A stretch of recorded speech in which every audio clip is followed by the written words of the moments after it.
Hello everyone, today we will continue the last video and continue to explain what network equipment is. Return to your desk.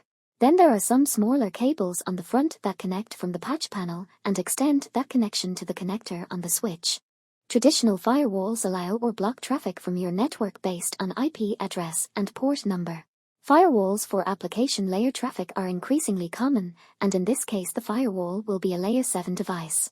Some firewalls can also act as endpoints for encrypted tunnels, meaning you can connect two sites together over a public network, such as the internet. But all traffic between these sites is encrypted. Some firewalls can also act as proxies. So if someone is browsing a website on the internet, the firewall will block that communication. It will perform browsing for the user, receive responses from the device over the internet, inspect and ensure there is nothing in that traffic that may be dangerous or malicious, and then send the results of that query back to the user. In many cases, this may be the case with a small SOHO-type router for home use. This firewall can also act as a router. The device makes forwarding decisions based on the destination IP address. Therefore, it acts as an OSI Layer 3 device. In many environments, a firewall is a device that is connected directly to the internet. Therefore, using it as a router as well gives you the added functionality of forwarding traffic. If you have a desktop or laptop computer, you're probably used to being connected to a power source to use these devices. But some devices allow you to power the system through an Ethernet cable that's connected to the device. We call this type of power supply power over Ethernet or PoE. This allows you to connect a single wire to a device that is not only capable of transmitting data, but also serves as a power source for the device. You often see power supplies used by access points, cameras, and other devices that may be difficult to power. Typically, this power comes directly from the switch, in which case we call it an end span. If your switch doesn't support power, then you'll need to add something in the middle of the connection to add power to the Ethernet cable. We call them power injectors, which are often called midspans. This is the power injector on my network that powers the camera. You can see the connection from where the camera is plugged into the power or data connection. Then I have another cable going back to the switch that doesn't support power. Once my switch and camera are connected and I power up the syringe, the camera now has the power it needs to function. Most switches will recognize which interfaces can support features such as power. For example, on this switch, you can see it's a common 8-port Ethernet switch, and you can see anywhere there's blue on top, it's going to support POS. So ports 1 to 8 will support power.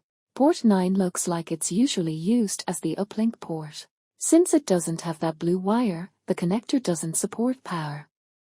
Different devices require different types of power, and there are different power standards depending on the type of switch you may be using. Itochu has acquired 38 since 2003. This was the original specification and is now incorporated into the standard 82.3 Ethernet standard. This standard is designed to work with 10 gigabit per second Ethernet and provide power to these 10 gigabit devices. Before switches, we typically used hubs to connect all the devices on the network. Hubs, often referred to as multiport repeaters, are not very smart devices.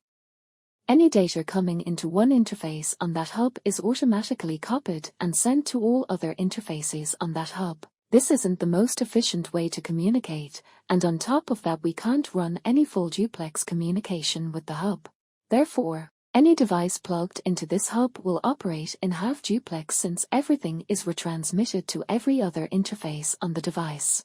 As you put more load on the network and add more devices to the network, the performance of that device tends to become slower and slower.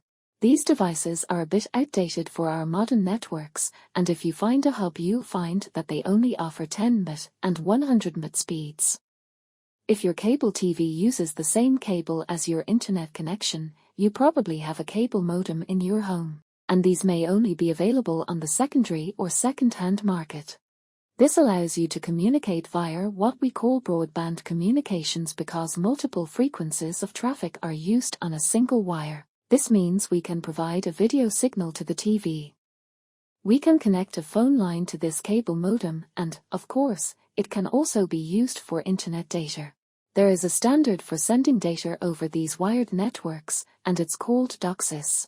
This stands for Cable Data Services Interface Specification. Many cable modems can support speeds of up to 1 GB per second, and the total speed available to you will depend on your service provider. There are often multiple services available on these networks. When you connect the cable, you can connect to the data on the internet side. This particular cable modem also has an analog phone connection for any voice communication. If you don't use a cable company for your internet connection, you may use a traditional phone company to provide that connection. Typically this is done via a DSL modem. Technically this is usually an ADSL modem, which stands for Asymmetric Digital Subscriber Line, which uses the same phone lines we've always used for analog phones. DSL is asymmetric because download speeds are typically much faster than upload speeds. DSL also usually has a distance limit before the signal gets so weak that you can't receive any data. Typically about 10,000 feet from the central office. DSL speeds range from 52 megabits down to 16 megabits upwards, but you can find larger, faster DSL implementations depending on your provider's capabilities. If you are closer to the central office, you will tend to get faster processing speeds than if you are further away from the central office. If you don't use copper cables or phone lines to connect to the internet, then you probably use fiber optics to connect to a fiber optic network. You need an OMT or optical network terminal, which is a device that is usually connected outside your home or premises. This is what connects the ISP fiber optic network and converts it into a signal that can be used in your home. It usually only connects to the outside of your building, and usually separates the ISP's network from your own internal network. We call this division the demarcation point or demarc. Sometimes this demarc is located in your data center itself, or if you are at home, it is located outside of your home. The presence of markers is important. Any wiring inside your house before the demarc is your responsibility, and then anything beyond the demarc is the responsibility of the service provider. You can see that the device has a data output, which is the Ethernet connection. You can also plug an analog phone into this device. There's an F connector here that's used to connect the cable to the TV, and if you're connecting to a copper Ethernet connection, you're using a network interface card to provide the connection or NIC, which is all the equipment we've discussed so far. Devices that connect to a wired Ethernet connection have a network interface card inside them. This is a network interface card that plugs into your server and has 4 separate Ethernet connectors on the back. But if you have a laptop or desktop computer with an Ethernet interface, that's also a network interface card. And there are network interface cards for other types of topologies.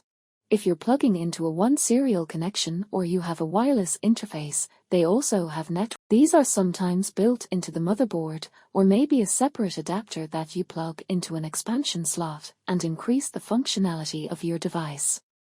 So whether you need a copper connection, a fiber connection, or anything in between, you'll need a network interface card on your device to establish connectivity with the rest of your network. Okay, that's it for today. See you next time.